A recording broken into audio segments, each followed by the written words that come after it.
Boys and girls, welcome to another episode of the DJ Force X podcast. We are heading into November with another discovery podcast, if you will. I have Tom here. He is in the band Rouge Awakening. Welcome, Tom.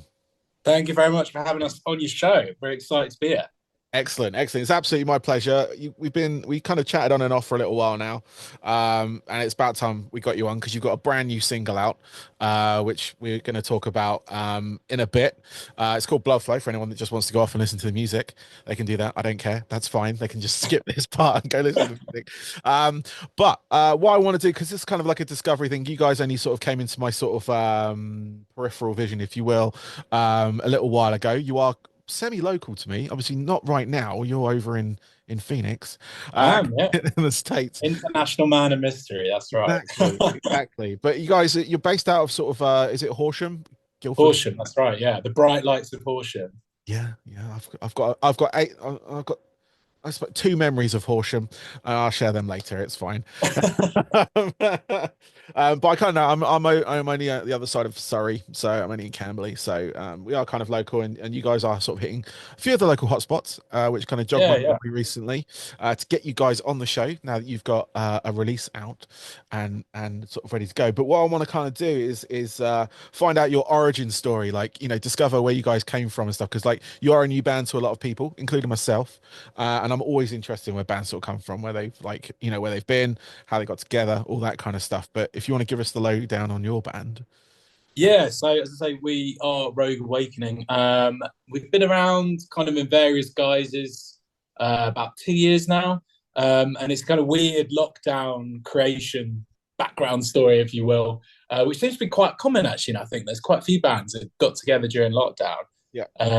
Which I guess is ironic. You weren't supposed to be seeing anyone, but so myself and Kimberly, who's our lead singer, we used to live in the same street, and back in the dark days where you weren't allowed to like speak to anyone or anything, and there was that kind of weird bit where you could be like outside and you could kind of talk at distance or whatever. And our kids were like playing in this kind of playground near where we were. And everyone was obviously super bored. So I was just like, desperate to talk to someone who wasn't in your immediate family. And she's a very chatty, friendly lady. So we just started chatting, and she was kind of like, "Oh, what are you doing to stay sane?" And I've always played guitar kind of on and off for years. And so I was like, "Oh yeah, I'm getting back into that, like getting my kind of skills back up and blah." And she's like, "Oh, I used to sing in a band." She's like, "We should start a band." And I kind of just laughed, and I was like, yeah, okay, strange lady trying to get me to join a band. She won't mind me calling it that, I'm sure.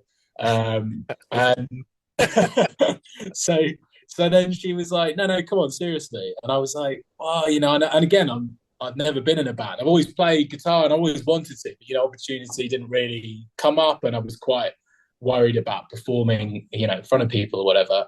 And she was quite insistent. She was just like, look, because do you think if you're like 85 sitting in a care home, are you going to look back and be like, I'm really glad I didn't take the chance to be in an awesome band? And I was like, okay, all right. So, so we started off just two of us, and weirdly, we were doing like acoustic covers of 90s R&B songs. I don't really know how we came to that, but it was pretty random. But it was great to kind of break my kind of band cherry and start getting out and performing. And I was like, oh, this is cool. And she's like, right, we need to start doing our own music. And again, I was like, no idea how to do that. She's like, it's easy, just make it up. That's literally how you do it.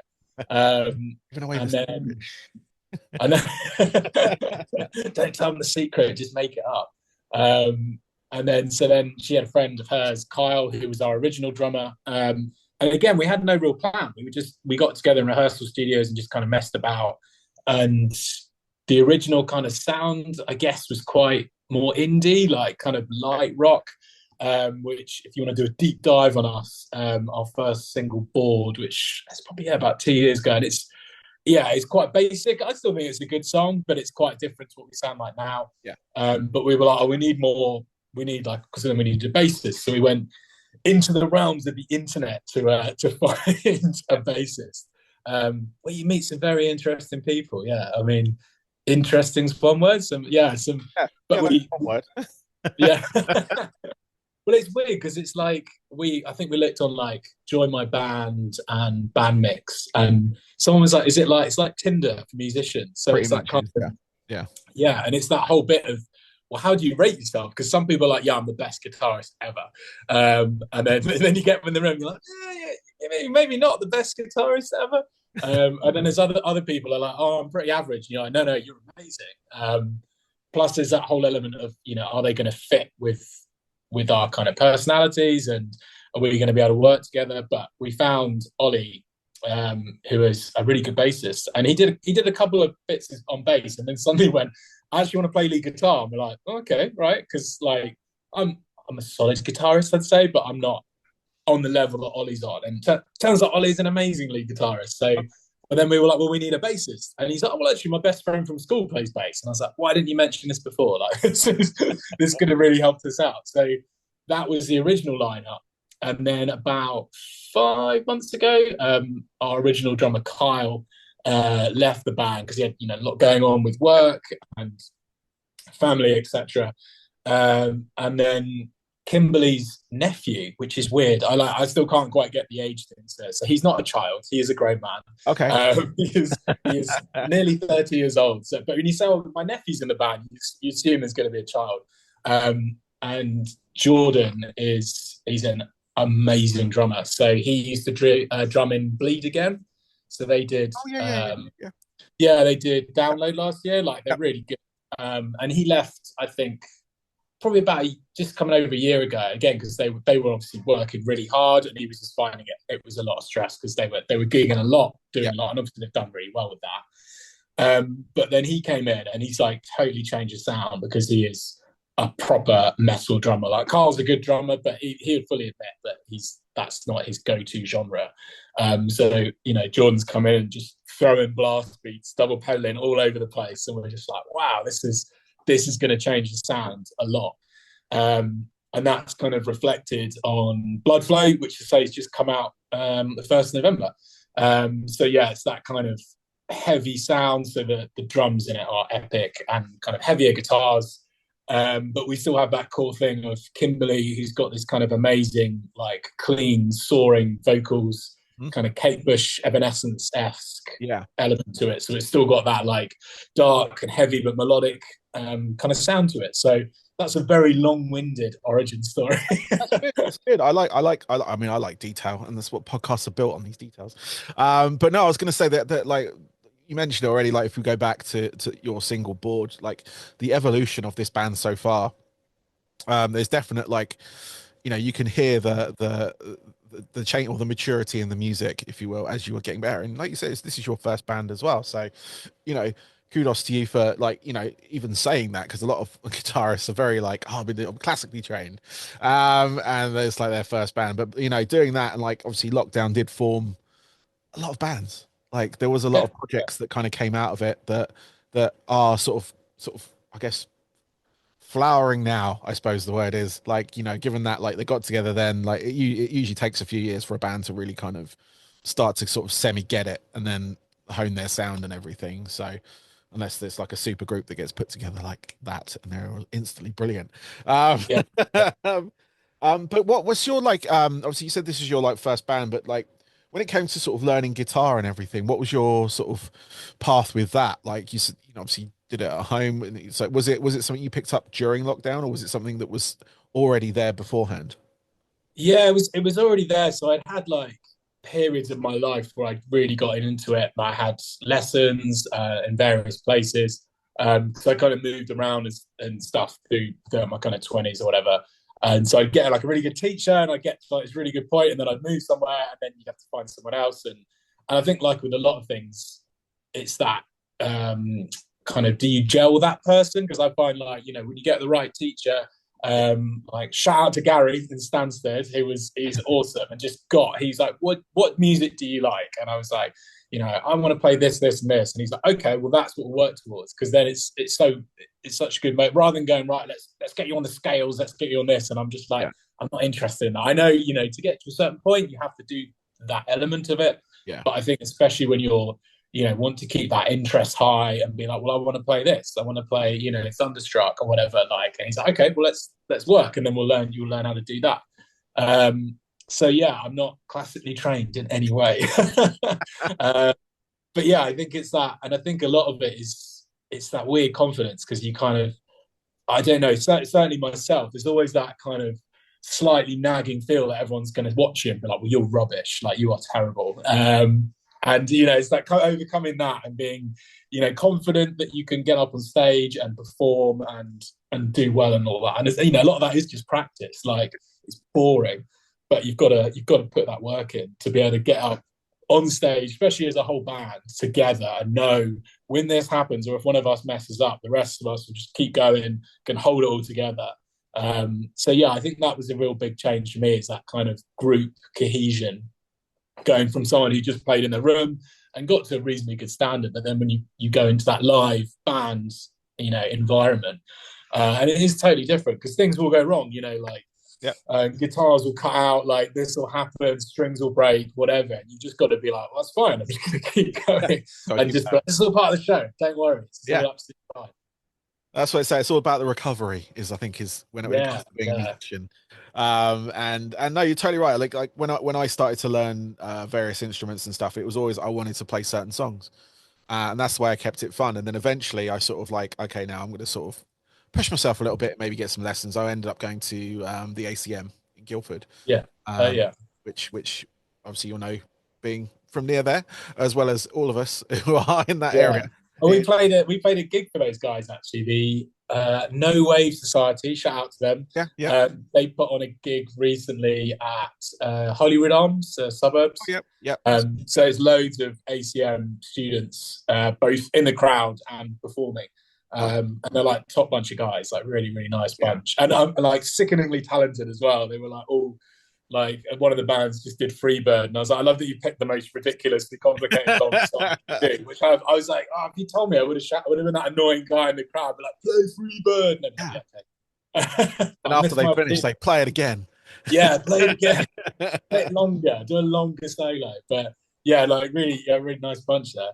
Yeah, no, I mean, I went there when it was like, it was basically, it's not what it is now, where they've got this whole thing above the Weatherspoons and everything, and use the Electric Theatre and all that kind of stuff for their performances and stuff. Mine was like, it was down the back streets of Guildford. I don't know how au fait you are with Guildford, but where actually it's where the Boiler Room.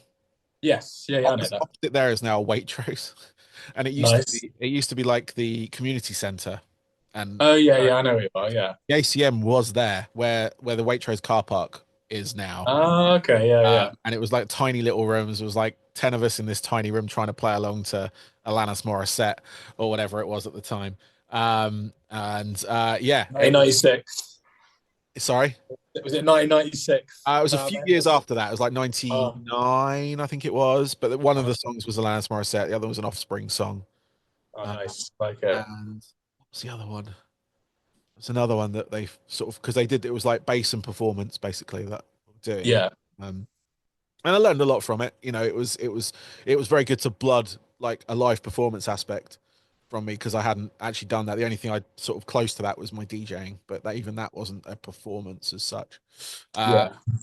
But yeah, no, it's important for like, nurturing musicians and stuff to play stuff that you want to play and keep them interested, because I've learned stuff over the years that I've passed on to other people, and especially my kids, but other people that I've taught to say DJ and stuff like that. It was always use your favorite songs, Yeah, 100%. Yeah. so stuff you enjoy listening to, and then go from there. You can then like work out what you want to do out of that, and we can work in other genres if you need to.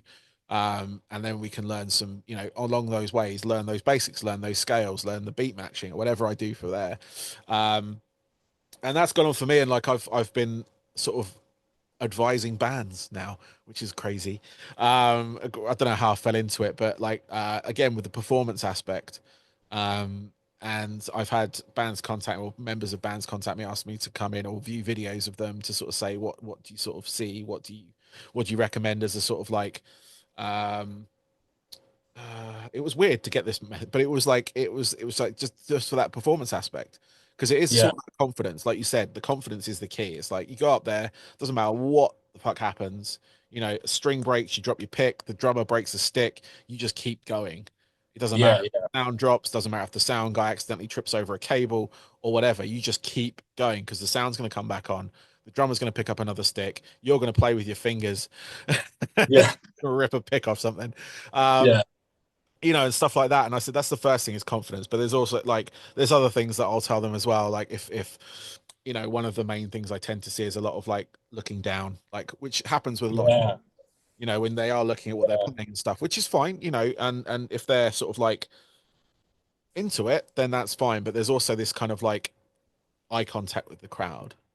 You yeah, you want to be present with them, kind of thing, yeah. because they're watching you, and if you're not watching them, they might not be watching Oh you. yeah, it's massive. You It's know, yeah, absolutely massive, and like I think that's something we've changed in the last 5 6 months yeah, because we went from being like we know we can play our songs well live, yeah, we've got that down, but now it is like exactly like you said, it's performance. So it's like that engaging and Kimberly's got very cool jobs. She works for a vinyl production company, so she deals with the talent. So she meets a lot of famous people. And one of her, I think I can say this. This is fine. One of her clients is Ren. oh, Um, yep, yep, yep. you know, obviously, I was too old to know who he was originally, but now I'm really into him. I'm like, no, he's amazing. It's funny because my wife got me into him. Yeah, We're sort of like early to mid 40s. Um, yeah. um, I'm in a similar genre. I'm similar age gap. So yeah, yeah, so it was like it was strange, like for a young musician like of that sort of ilk, but we've always liked that kind of like I guess I like to call them like street poets, that sort of yeah, style. So it was like Plan B a few years ago. yeah, yeah, You know, if you go back to his first album, like I heard that on Radio One at some point. He did yeah, like a live thing at like at 3 o'clock in the morning. I don't know what it was. Didn't know who the hell he was. Didn't hear that track again until he brought out the Defamation of yeah, the album that went huge. And I went yeah, back to the first one. I was like, oh, it's him. yeah, yeah, yeah. You know, but anyway, yes. Go on. And You were he's saying. well, you know, like you said, he's super clever with how he does it. It's like kind of really hard to put him in a genre as such. But he was chatting to her, and he said, you know, one of the big things he always says is that you know, whenever he performs, you find a person in the crowd and Yeah, you perform to them.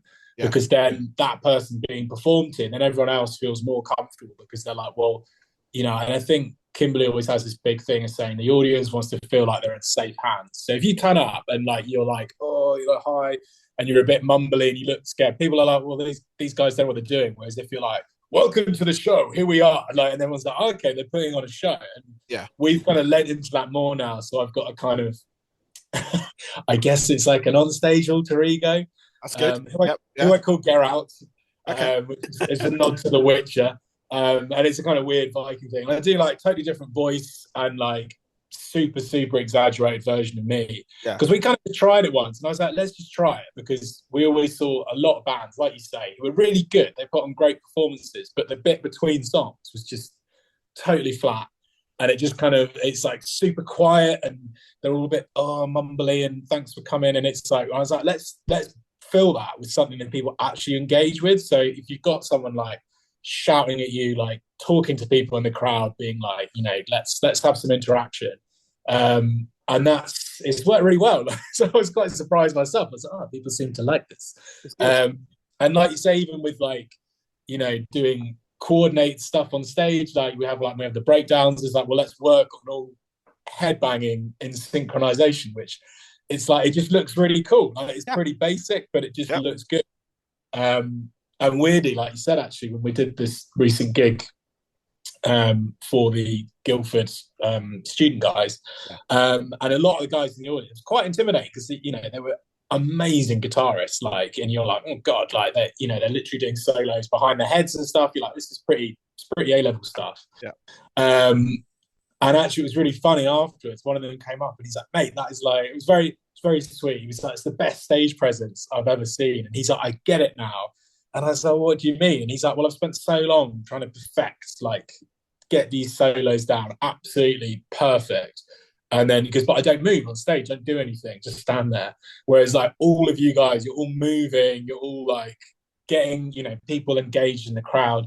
yeah, And it's that thing, we kind of realize that, well, actually, people they don't remember your epic solo where you did this and you played it note perfectly. They go, oh yeah, do you remember he like got up on top of the PA Yeah. and was like jumping around? Everyone's like, yeah, and then he dived into the crowd. I'm like, Yeah. I'm a bit too old to be doing that, but like, it's that element of the show that they're like, that's what people remember. They remember the overall performance. So that's something we've really tried to like work on now, and it's great because like we're all kind of working on that together and pushing that harder. So yeah, it's nice. It's nice when it all feels like the performance is getting there.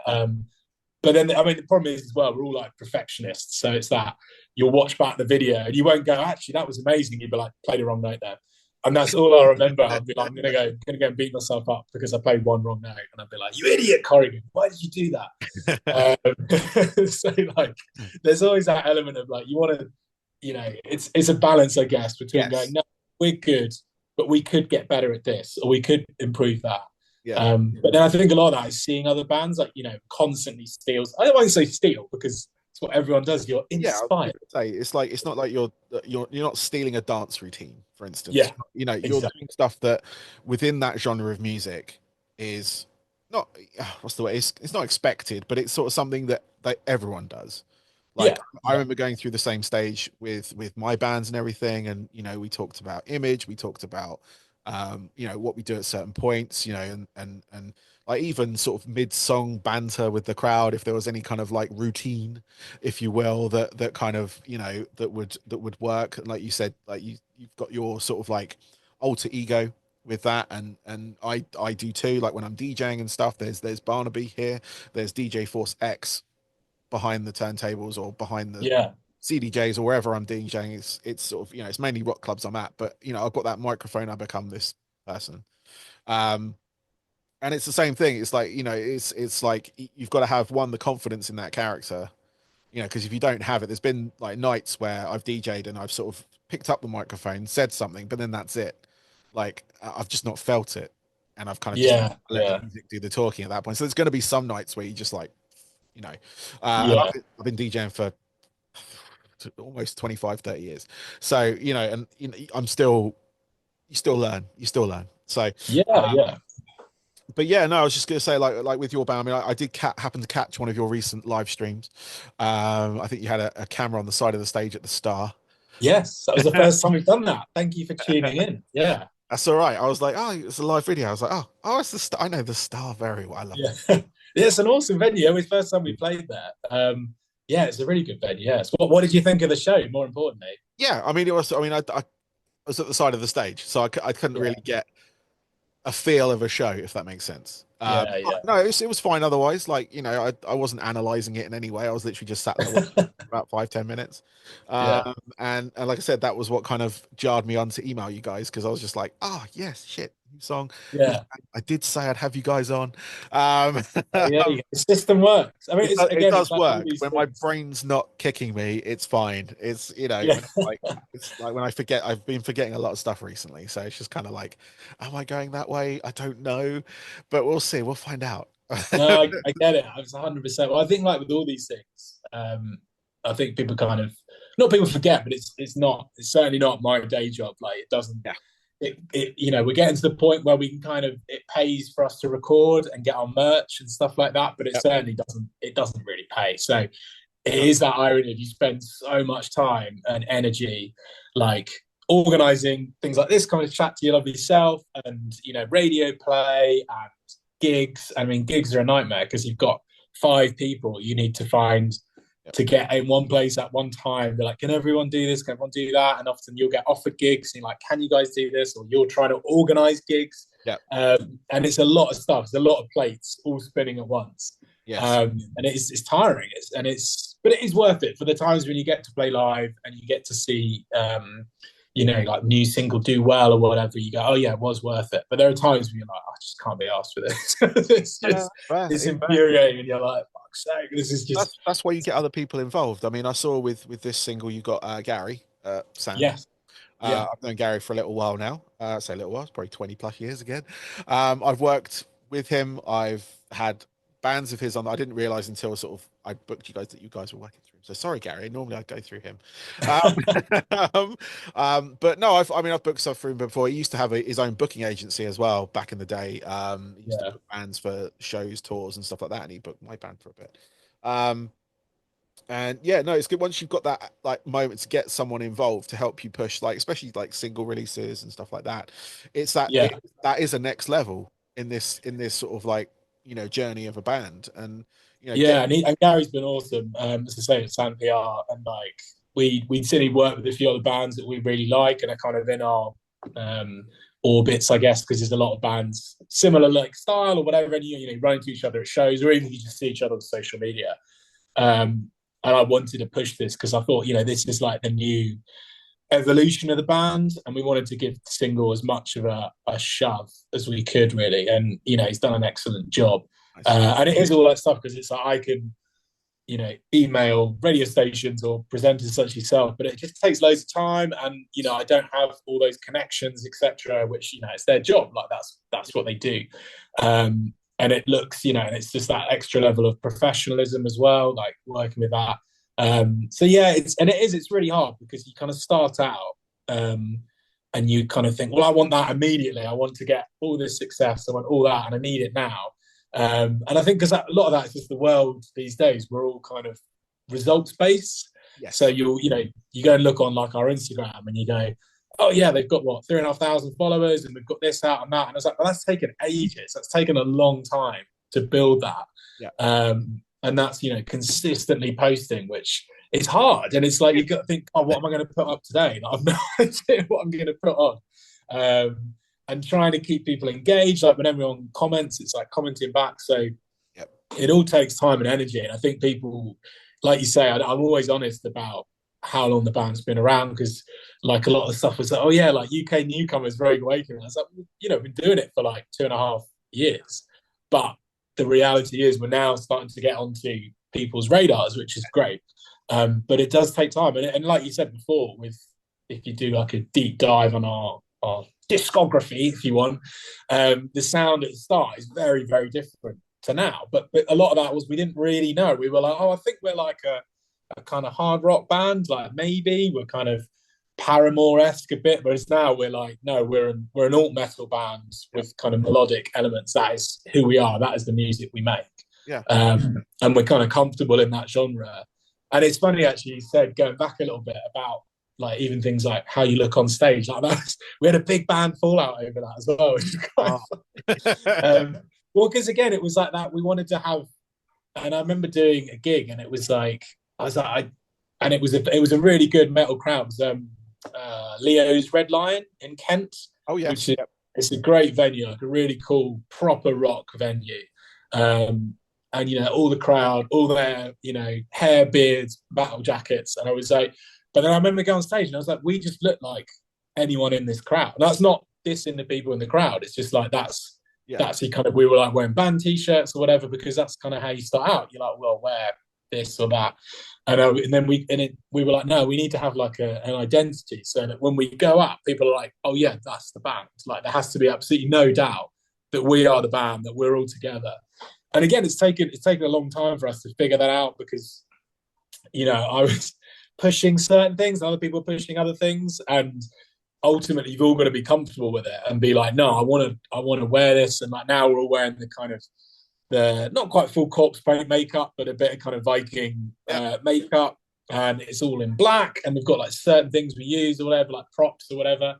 But that just takes time, because some people were like, oh, I feel a bit over the top, because I always think it's that thing with like Slipknot. At what point did they go, right, it's going to be 12 of us all wearing boiler suits, all got these masks on? It's like there had to be a point at which they were just in a random bar and they're like, should we do all this? And it's like, it seems like quite a lot for like 20 people, whoever's watching them.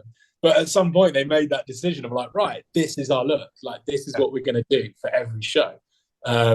And then the more you do that, the more people go, oh yeah, I've seen these guys. That's what they have, the thing with this, and they look like that, and that's that, and all the rest of it. But it takes time. Yeah, so it's a fun journey, but I think people forget that it is a journey. Like it does take. You can't just do it overnight. Yeah. And that's just kind of how it is. Yeah, no, definitely, and it's a tried and tested method as well. Like not just Slipknot, but you look back on like Alice Cooper, for instance, one of the first sort of shock rockers. But you look into that, then you look into like he's obviously he started in like the 60s, 70s. You look into going to the 80s, you see the whole hair metal thing, Twisted Sister, all that kind of lot, and then obviously then you go into like go to the other extreme of Gua, you know, Yeah, absolutely insane costumes and everything. You've yeah, mental. Yeah, you've got obviously Slipknot. You've got, I mean, go to modern day. We've got Sleep Token, yeah. And it the was yeah. current It's the other mask day. wearers. Someone was like, "Yeah, is that So always a fad? Is it a thing?" And then, but like it really works with them because there's that element of like yeah, mysticism about them. Like no one knows who they are, and I was like, that's really cool. Like in a day where you know everything about everyone, and like, oh well, I'll Google them. Like who's their girlfriend, how much money do they earn, all this stuff. Whereas having a band that you literally know, I mean, everyone's got theories, but like you don't know anything about them, and it's kind of cool. Like I like that. no, exactly, and that works on so many levels still these days. Because like, especially now, because people want to know everything about you. They want to know your net worth. They want to know your real name, where you were born, what affiliation to whatever thing that you have. And with bands like that, I mean, there was an issue with I think his birth certificate at one point got leaked by someone in the States or something like that. But you know, Yeah, someone went to that length to at least get something or to be the person that exposed them, uh, right. Yeah, or anything like that. But like even back in the day as Slipknot, they didn't take off their masks for a long portion of their early years, like especially in press and things like that. And some of the stories and stuff you'd hear and it all added to it. It all added to it. Like I heard things about Slipknot. I was there when they played the Astoria for the first time, for instance, and where that guy, the Sid DJ guy, jumped off the thing and injured the girl and all that kind of stuff. yeah, yeah, There was all this stuff and how they prepared for the shows, what they did to the masks before they put them on, kind of yeah, creep stuff like that. Um, and and it was all part of it. And I love Slipknot. Like, they're yeah. like one of my favorite bands. Of if I had a top 100 bands, they'd definitely be in, or top maybe top 20. Let's go top 20. I'm gonna go there. Nice, nice. Um, I've got a lot of bands I love, so it's very difficult to kind of fit them all in. But no, just their story, and they kind of came through at that time of when I was a teenager as well. So it's like, oh, yeah, that's my masked band kind of thing. Yeah, yeah. Whereas, No, but it is like you say, it's a massive, and I think for a lot of people, maybe not, they don't get that, but it takes a while because you think, well, that's part of your identity. It's like even now, like when we do like really boring stuff, like posts on social media, it's like all our colors are black and red, so like everything is black and red. So when you look at it, you kind of go, oh, black and red, and like yeah, our like logo slash mascot is Alice, who's this woman with bright red hair. yeah, And she's kind of morphed from just something that started off as a logo. And everyone assumes it's Kimberly because Kimberly has got bright red hair, but it's weirdly it's not. Weirdly, the name came from my mum of all things because Kimberly, like me, has got a lot of tattoos, and one of them is a woman on her shoulder who's got the kind of Day of the Dead makeup, oh yeah, yeah, and she'd gotten this tattoo, and it's amazing. And weirdly, my mum, I can't remember my mum was there, but she was like, she maybe gone to a show, and she's like, "What is that person on your arm?" And Kimberly's like, "Oh, it's just a lady, like Day of the Dead." And I'm like, "Oh, she looks like Alice Cooper," which was like, so then I was like, which my mum's pretty good in these situations. So then it became Alice. So it became this joke of like, oh, Alice. And then so now like Alice, our logo, is kind of almost becoming like a Iron Maiden Eddie type thing. So she appears on most of the artwork. She's on like the merch, and people really like it because they're like, oh, it's something they can like relate to and see this kind of strong thing. And she has like different incarnations, so she's not always the same. And we used her in our video for Blood Flow, so she's in that. So yeah, it's like kind of having a thing that like people kind of has a backstory, has something about who they are and how they identify with the band and stuff. So and it does because people they want to buy into it, they want to have the lore and all the rest of it. So yeah, definitely, definitely, and that's great because it all entwines.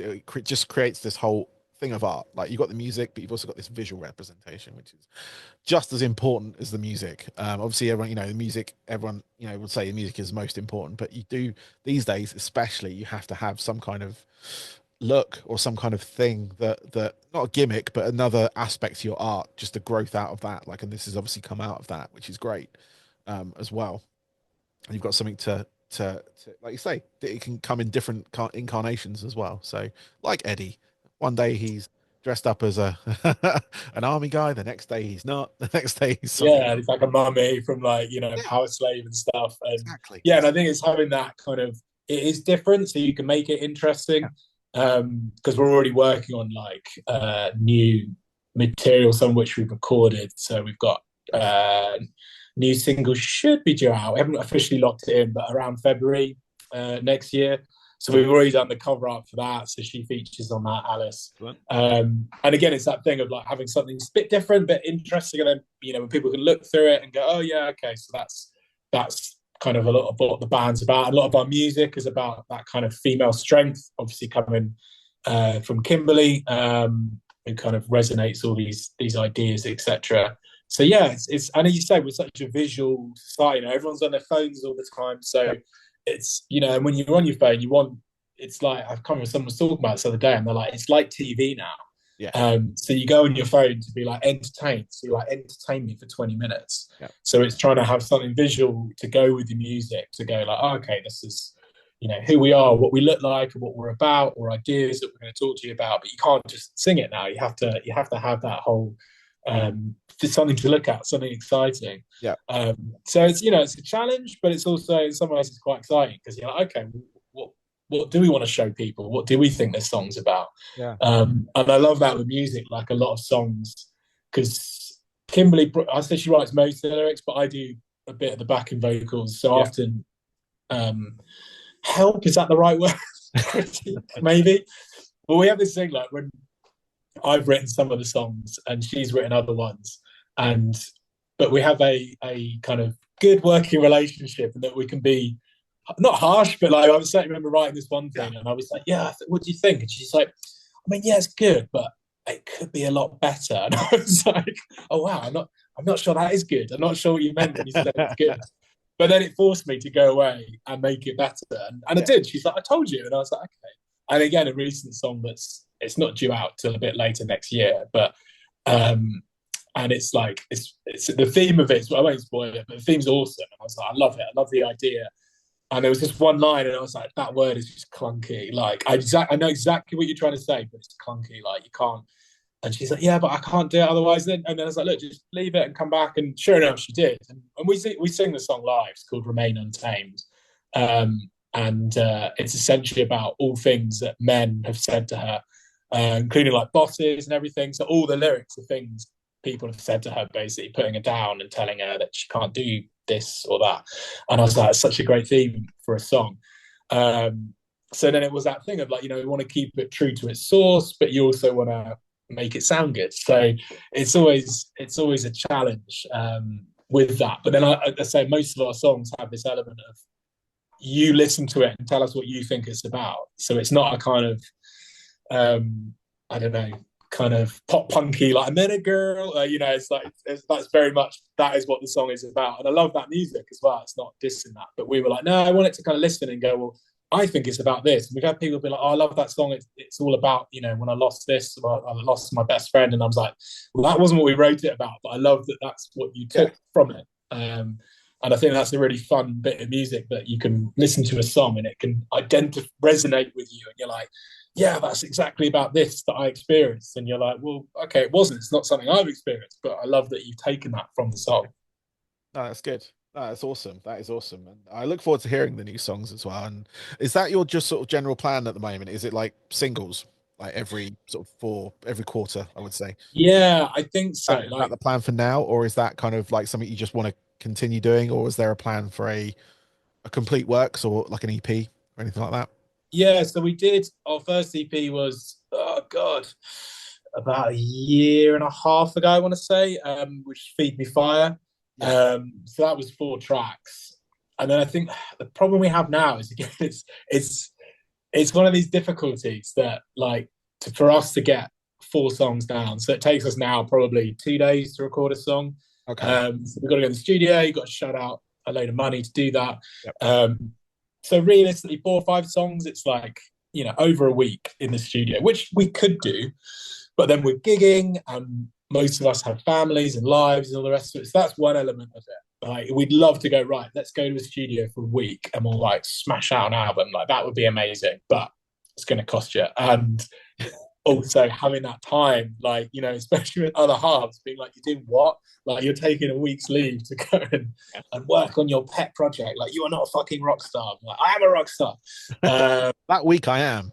That week you can't stop me. So well, turns out they can stop me. But yeah, so like there's that element, but then also even things like how Spotify works. So big part of the Spotify algorithm is kind of little and often. So ideally you want to be putting out music 6 to 8 weeks or even less sometimes, which it's a lot harder for rock bands or kind of guitar based bands, I'd say, because to get all of you together. So, you know, EDM guys, drum and bass, like great, because you're doing it, you know, mostly on your own, maybe with a vocalist, but you can kind of do that, you know, in your own setup, in your own studio, and put out music like bam, bam, bam, and it builds that. Like the algorithm likes it. Now it's all about pleasing the algorithm. It is. Which, you know, you can get upset about it and say it sucks and it's rubbish, but then it's also like, well, do you want your music to get to as many people as you can, which you do ultimately.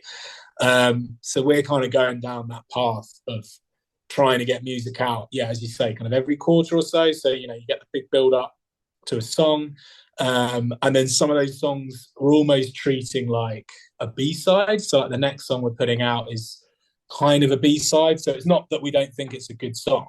It's just we haven't got the time and money and energy to put loads and loads of drive behind it. We're going to still plug it and get it as much love as we can, but then we're going to have certain songs that were like, this is an epic song, this is like a big song. So then we'll get guys like Gary from Sam PR and be like, we need you to like push this. So you've got, and I think, you know, a lot of it is you want the fans, people who like our music, to give them stuff so they're still excited about what we're doing. You know, give them opportunities to come and see us live, and it's a lot. It's a real juggling act. So yeah, it's a really long-winded way of saying, I think we'd love to do an album. Like it would be amazing. And that might be something, you know, down the road when we've established ourselves and we go, well, actually, we have got a big core following. We have got this. We've got people we know are going to buy this, or come and see a bigger shows, which is, you know, it's kind of what we're working towards.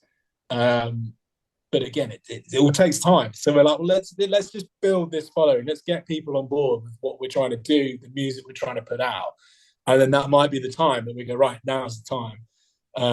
So we don't really want to make people wait like, you know, 8-9 months to get this big release, by which time people might have dropped off and been like, we haven't done anything for ages, so we've kind of lost interest.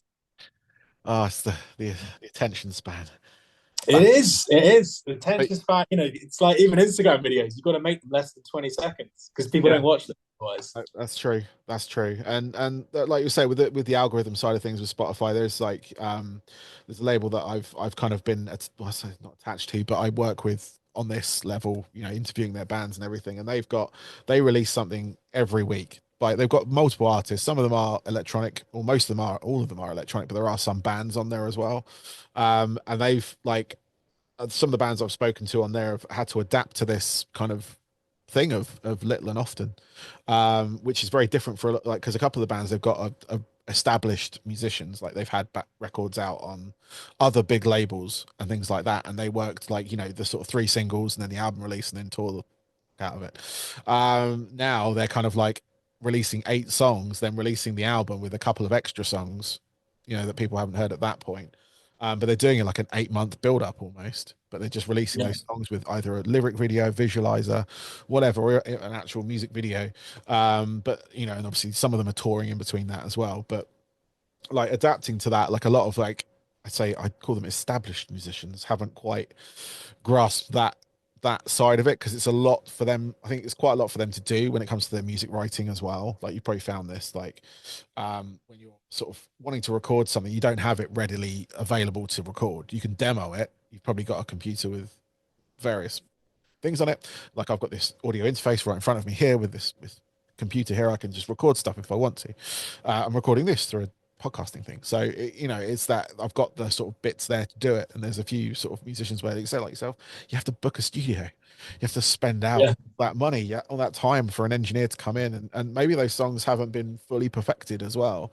Like you're just wanting to demo stuff, you just wanting, and then you want to go back later to overdub it or whatever you want to do to it. Yeah, Um, yeah. all It's, these it's a aspects you massive got to thing. take into account. But Yeah, and it's like, and I love that. And I love going into the studio. Like we've done a lot of work recently with Casey at Air Raid Studios, yeah, which is just north of us. Where does he live? It's like near Reigate, around that area. And he's awesome. He worked on the Hunter with us, and he did Blood Flow. So he kind of records it and he's mastered it as well. And but it's great because we went in and yeah, he's done some really cool videos actually on TikTok. And he's kind of talked about Casey Ty, if you're looking for him, and he talks about the stuff he did on Blood Flow. And there was a lot of stuff that we didn't plan for at all. Like we had this whole bit where I don't know if you on Blood Flow, it's kind of like we called it the sirens, like this scream, like this kind of wah, like noise. And it was Kimberly arsing up the lyrics because she got lost and just went shit, fuck balls, ah, and he kind of recorded it. yeah, And then it's like, I'm just gonna keep that. So he then like put loads of like distortion and like reverb on it. And it's become like a really key part of the song now because like people almost, and so we now had to like use that and do it as a backing track because people expect to hear that song when we do it live, but they want to hear that noise. And even bits like he was like, "Oh, do you think about doing some synths?" And we're like, "We're not like quite power metal. That seems a bit like." But he's like, "Well, let's just try it. Let's just try yeah, it." And I was like, "Ooh, that sounds really good." Like it just nice. comes in our final chorus. Um, and yeah, the other thing as well. So he came up with this totally randomly, and he's like, "What about putting an Easter egg into Bloodflow?" And I'm a big fan of gaming and Yeah, everything. Like I love Ready Player One, the book more than the film. The film's all right, but the book's and the really book good. is much better. The book is Yeah, so the much book is better. much better. And the whole idea of Easter eggs. And I was like, well, how would you even do that in a song? So we kind of had a chat about it. And yes, there is an Easter egg in Bloodflow, which no one has found yet, which is quite exciting. So listeners, we're challenging you to go and find it. So we said we should probably draw more attention to it and be like, right, we're going to give some merch to someone who can find it, what it is. But it is in there. And he kind of came up with that idea. And I was like, I love it. I love the idea of having, if you were like a Turbo fan, you got to listen. It's not easy to find. It's not an easy one. It's good. So like stuff like that, which I love. And you can't just do that. Like, and I think it's also having someone who isn't in the band who's going to work with you and go, yeah, that's a bit like this. And ultimately they're always like, it's your music, guys. You can do it how you want. But because we have that relationship with him, there's that element of like he can kind of push us a bit and challenge us, or so I think this could work or that could work. And that's and that's you got to pay the guy. It takes time, like, and you want someone who's good at what they do, like that, and that because it costs money, like all these things. So, but yeah, it's interesting you're saying that like bigger bands are struggling, I think, as well to adapt to that. And also love them or hate them, Spotify, they are the big force, they are the Yeah, power. So ultimately, you've got to appeal to how they want to play. Like, we've even adapted songs from live versions to have shorter intros because people have no attention span. So that if they don't like, and I'm the same, if I'm listening and I've got the playlist on, I'm like, don't like it, like skip. So unless that intro gets you straight away, like, oh, that sounds cool. So yeah, it's like but that's how it is. So you can either kind of get angry at it and say, oh, I don't like it, I'm not going to appeal to the mass corporation, but that's the playing field. So you got to play what's in front of you, really. nice, excellent. I was like, I love the idea of an Easter egg because the other day I had this random thought of I put it up in one of my sort of Discord things, but basically I was like, people's favorite hidden track on albums. Now, a lot of the times the hidden tracks are like right at the end or partial the way, Yeah, big gap. yeah, But there are some where you can rewind the first track from zero to go into the minus numbers, and there's a track there as well. yeah, And I was like, that has been lost now because people, I mean, people are buying CDs. I'm buying CDs. I bought a CD today. I've got it here. And I still buy vinyl. I still buy vinyl. I've got turntables behind me. I would be yeah. I got my some vinyl. vinyl. And you know, and the but the secret song, like it got me thinking, because I remember like listening to Ash 1977 album, and someone telling me rewind the first track, and I'm like, what from the end? No, from zero. So I rewind it on my little like Sony Walkman thing, Yeah, and yeah, there was a track there, and I was like, I wonder yeah, how many other bands have done this and not said it to anyone. So yeah, I love Easter eggs in music. It's one of those like and being able to hide something in, I said essentially a digital track. I love that. I'm gonna yeah. try and And find. it was tricky because I was like, oh, is this? But then I'm also like, I like the fact that, part of me was like, let's not tell anyone. I was like, no, like, because it's not obvious. So like, and it's had good number of streams, and no one's said anything yet. So unless someone's been you know, just keeping it to themselves. But like, yeah, I love that. Like as you say, it's that kind of, it's that lore and like something about stuff like, again, most of us in the band, we're like into gaming and like fantasy and all that, like love our Lord of the Rings, love all that kind of like Yeah, Warhammer stuff, all that good thing. So it's like, and that there's quite that close knit thing with like the metal community. You often get people overlapping yeah, between those two worlds. So I think that is something we're definitely trying to like lock into, and trying to appeal to, because I think there's so much crossover there, that kind of epicness of stuff, and these ideas. So we love the idea of this kind of Easter egg. So I know that next time I was like, I'll try and do another one. It's going to be really hard to think up something that's as good as this one. But yeah, so go and see if you can work it out. I'd be impressed if you can. I'd be yeah. Go listen to impressed. Blood Flow, everyone. See if you can figure that out. And if you do, message them or message me as Yeah, well. message us and we'll Find sort you out. out some merch if you Yeah, can work out first one. I'm going to say, otherwise we'll be giving away all our yeah. merch. You'd end up. Yeah, gotta have the But like, disclaimer in yeah, there. But disclaimer. I got a couple of questions left for you, Tom. If that's all right. Yes, Get on with the yeah, of rest. course. Just realised the time. Um, No, I'm talking way too long. Sorry. that's all right. That's all right. So, what I want to find out from you, is your three most pivotal albums. So, not necessarily your favorite albums. So, I Ooh. don't, not like the usual ones that people pick, but the ones that are most pivotal. So, like when you were younger, you heard this album, you're like, hell, I want to play guitar, or I want to be in a band. I want to, what album was that? What album kind of got you into rock, got you into metal, anything like that? Oh, that's a lot of pressure now. I'm gonna Yeah. have to look at my Spotify and be like, ooh, like who? who am I gonna? What cool I mean, I album think, can I say? No, best of the Beatles. No, um, yeah, I'm a fan of Beatles. Yeah, I mean, to be fair, when I was younger, I had quite a different taste in music. So I grew up near Brighton, so I was a lot of part of the dance oh, scene nice. Yep. growing up. So I remember like queuing for ages to see like Judge Jules and Fatboy Slim and stuff. So that was like, Yeah. um, the kind of music into then. And I do remember, um, in fact, the first band I went to see live was The Prodigy, and it was The Fat of the Land had just come out, Oh, and it just totally blew my mind. I was like, this is unreal. Like, and again, it's that thing. It's pre-Spotify age, so like, it was basically your mate saying buy this album or lending you the album or whatever, and then you're like, this is unreal. This is fun. And obviously starts out like smack my bitch up and stuff, and like yep. just that energy and seeing them live, obviously, they were just unreal. It was Yeah. just like this assault on the senses, and yeah, like that was just like this is. And then obviously I had to then get all the Prodigy stuff, so then became like this kind of super Prodigy fan, and I still love that because I love that they have that. They're that weird thing, they play download and stuff. They like, did they headline? I think they headlined. There was Yeah, certain, they did. They headlined, I think, about 10 years ago or so. yeah, it was a And while ago, they but are it's playing like again this. Are they playing again this year, or was it last year?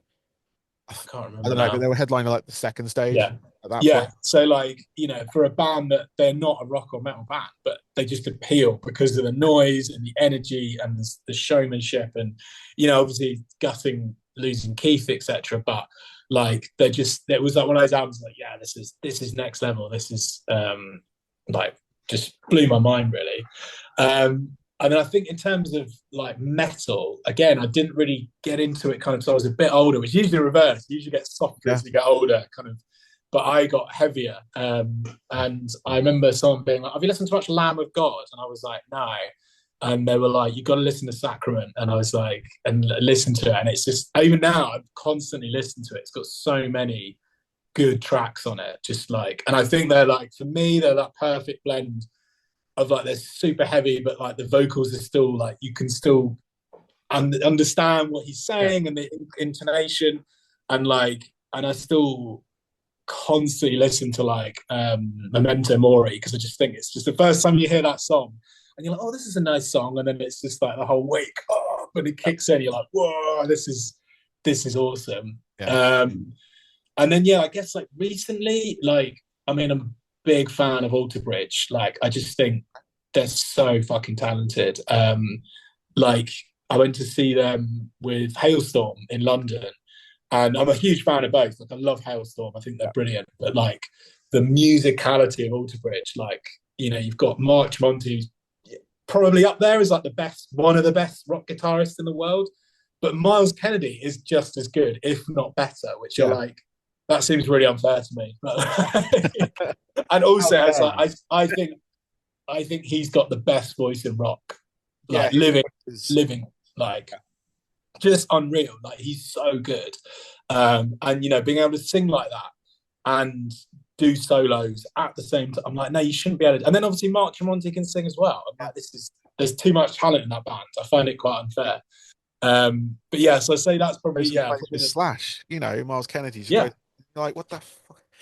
I know. Well, apparently Slash has apparently said Miles Kennedy's the best guitarist I've ever seen, which I mean, that's pretty cool. Like, you know, being big time. And you know, he's obviously done loads of other projects and stuff. But like, I just think, I think they're awesome. So yeah. Nice. Well, there's three solid records there, solid bands.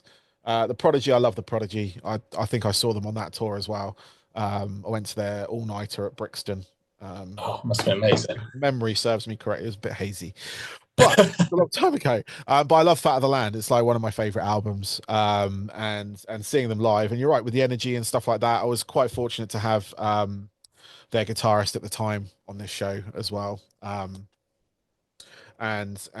talk to him about it, which was great because I saw them like play with him and stuff. And the guy, not Gizbut, unfortunately, it was, oh shit, why have I forgotten his name's escaped me? He's gonna, I know. Fix it in the edit, it'll be fine. No, I don't edit this thing, so I just stole the yeah. So it's fine. It's fine. He'll come to me in my dream tonight, and I'll shout it out. I'll go, why the hell? It happens to me a lot. I'm like, I've known this person for 20 years, and I don't know what the name is. Yeah, no. And he was in Pitch Shifter as well, which was great. And just after like Fat of the Land came out, he stopped being in the Prodigy. And well, yeah, he was only like a session guitarist for him anyway. But he played shows and stuff like they do because there's obviously only three or only two of them now. But and Lamb of God as well. Yeah, Sacrament's fantastic. Memento Mori is a fantastic album as well. I had Randy on the show talking about that when it came out a few years ago. And one of the beautiful things of lockdown is I managed to get some of these people I never thought I'd get. It's awesome, just at home. So, you know, that was all good. And Alter Bridge, we already talked about, I mean, Miles Kennedy and Tremonti are both incredibly talented, and they've got their own stuff going on. They've got stuff with other people, and they've got that. It's like they're just hogging all the stuff. I know.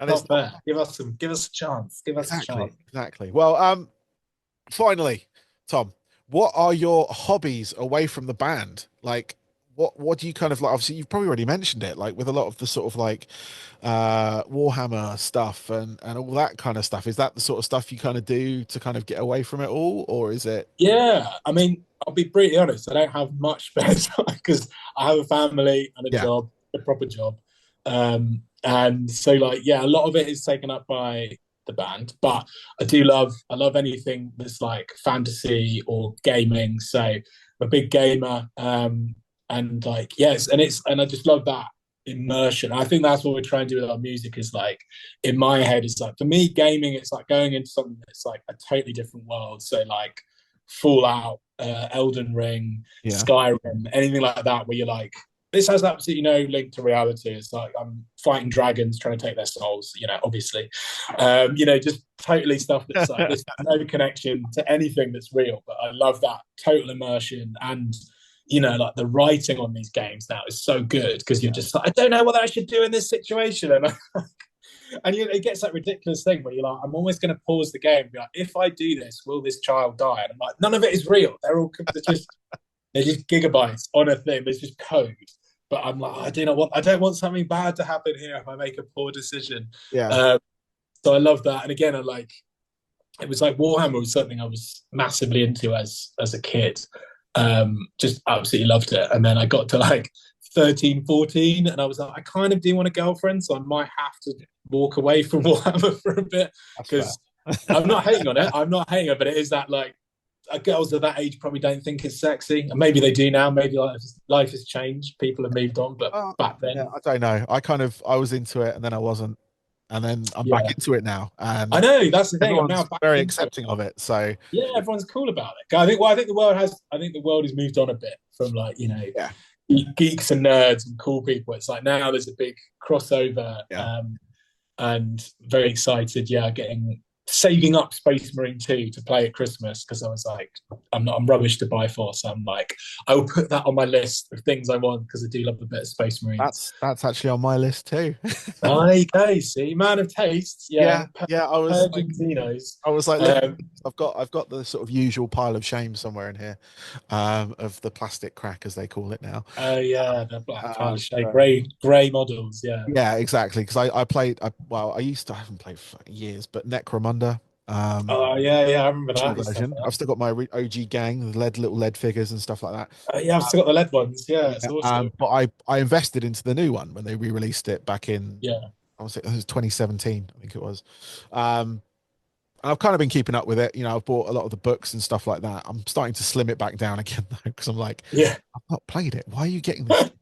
I But I've know still they're got good. the They suck you in. You're like, yeah, I need that. I need these like new models. Look amazing. So I mean, it's quite nice now, because now my son's getting to an age where he starts getting interested in that. And yeah, although it's very complicated, because he's like, some of the Space Marines the goodies. I'm like, well, like no one's really that good. Everyone's, but you kind of have to go, yeah, I suppose so. But I'm not. I don't think he's ready to lay on like the full yeah. lore of the No, Warhammer 40k universe, and send it even to things like YouTube for that. yeah.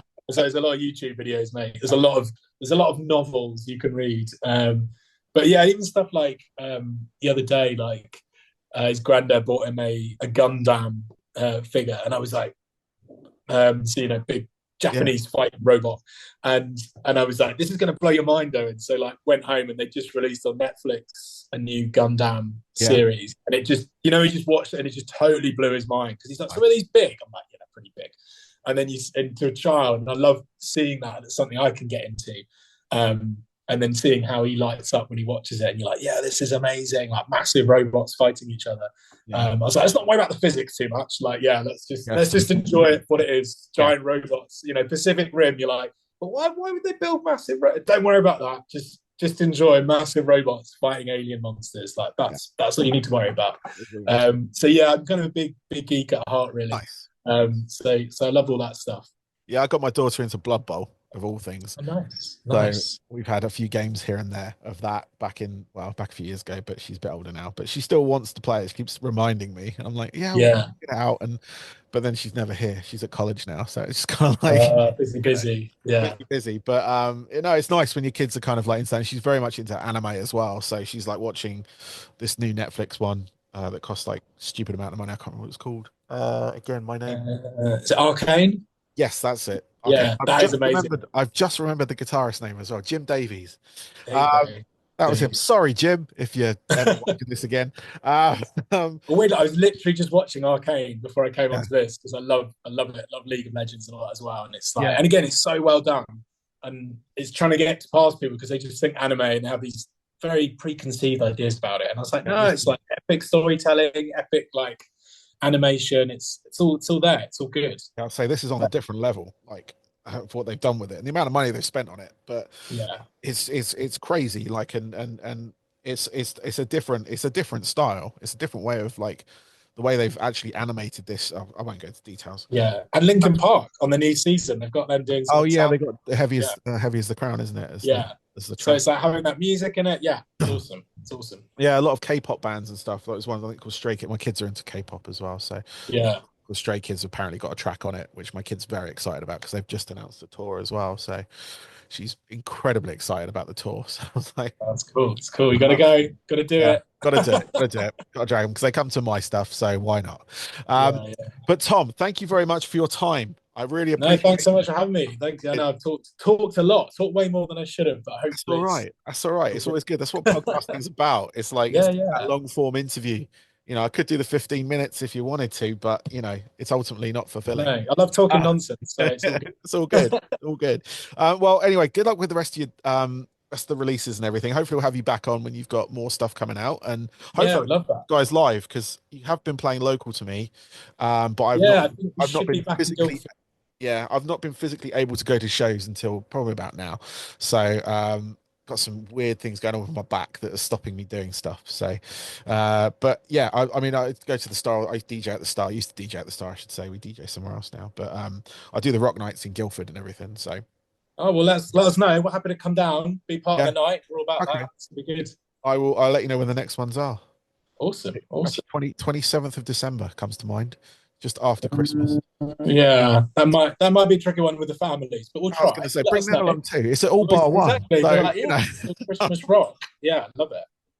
yeah, we DJ. We rent out all bar one in Guildford, Nice. That's awesome. and do that because we used to have the back room at the Star.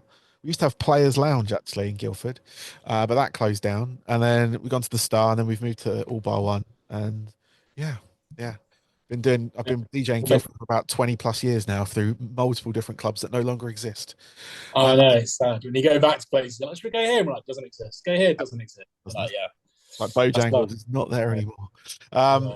but anyway, Tom, thank you very much. And yeah, have a good rest of your day. I know you got the rest of the day actually to go for you in I Figure. know. Yeah, it's what Fantastic. time is it? It's only 10 in the morning. Got, Yeah, that's my mad. brain's not computing. I'm like, yeah, it's Going to very say strange. very much awake as well, which is very strange. But I know. It's weird. It's weird. but yeah, no, thank you very much, man. I really appreciate it. No, it's been awesome. No, thanks for having me. No worries. Thank you.